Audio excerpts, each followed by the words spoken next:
Good afternoon, students. I'm Chandrasekhar, and I will be teaching you embedded system design in this semester.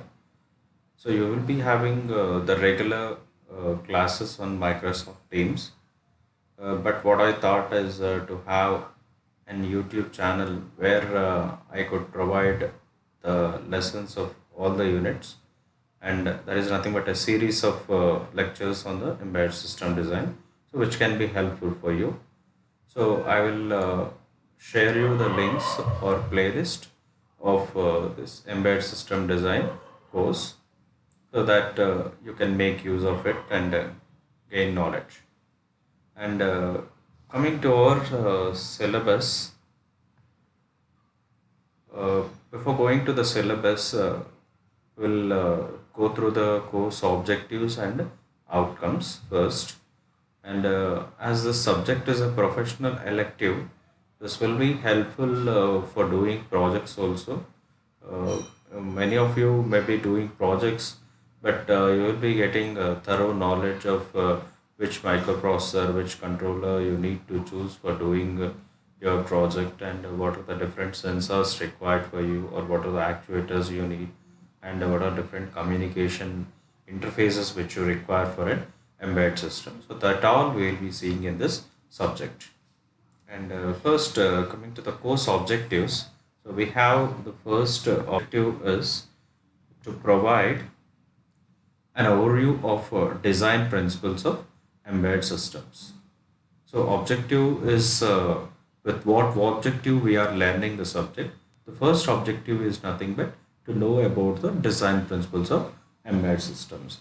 And the second objective is to understanding about role of firmware operating systems in correlation with hardware systems. So that means so you will be able to know along with the hardware system there are other parts which are important. So we'll be knowing about firmware as well as the operating system and the embedded system, which plays an important role along with the hardware. So these are the two objectives of embedded system design. Coming to the course outcomes. So course outcomes, the first one is expected to understand the selection procedure of process in embedded domain. So as I told earlier, you will be able to select the microprocessor or microcontroller. So based on the requirements or based on the specifications, so which are needed for your embedded system. So that is the first outcome. You will be able to know the selection procedure of process or controllers for your embedded system. And the second one, design procedure for embedded firmware.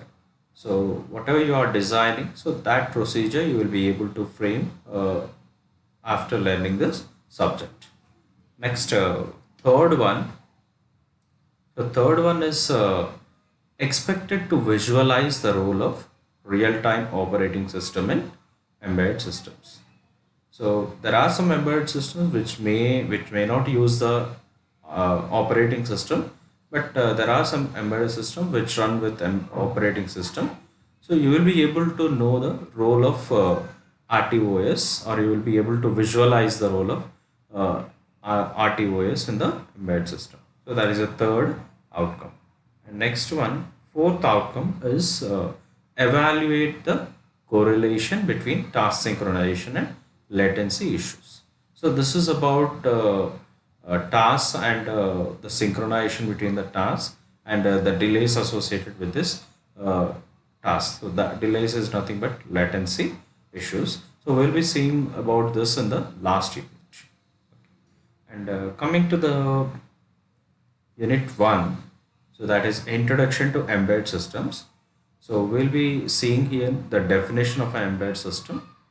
We'll see how embedded system is different from general computing system. We'll see history related to embedded systems.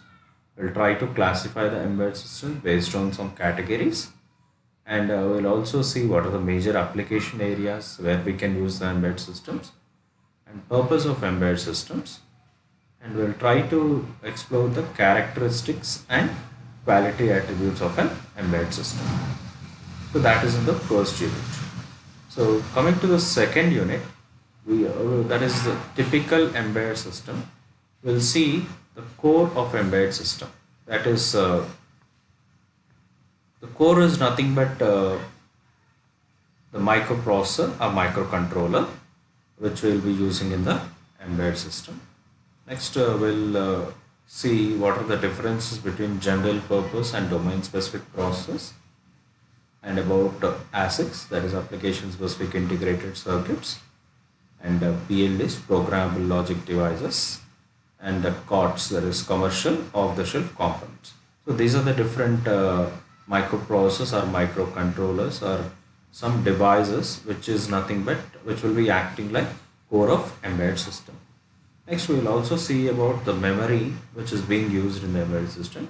That is ROM, RAM, and how we need to, what is the type of the interface based on which we'll be choosing the memory. We'll see the concept of memory shadowing, and we'll also see selection of embedded systems. There is memory selection for embedded systems. Next, other components of embedded systems are sensors and actuators, and the other one is communication interface, where we'll be seeing about onboard as well as the external communication interfaces. It's coming to unit 3. So we have embedded firmware. So where we'll just go through the different circuits which are used in an embedded system. So reset circuit, brownout protection circuit, oscillator unit, real-time clock, watchdog timer, embedded firmware design approach, embedded firmware design approaches, and development languages. So we'll be following different approaches for designing the embedded firmware. So that we'll see, as well as we'll also go through the different languages which can be used in designing the embedded system software. Next, coming to the fourth unit, we have RTOS based embedded system design. So where we'll be knowing more about the real-time operating system. So here we'll see about operating system basics, types of operating systems, tasks, process, and threads. These are nothing but all different components of the operating system.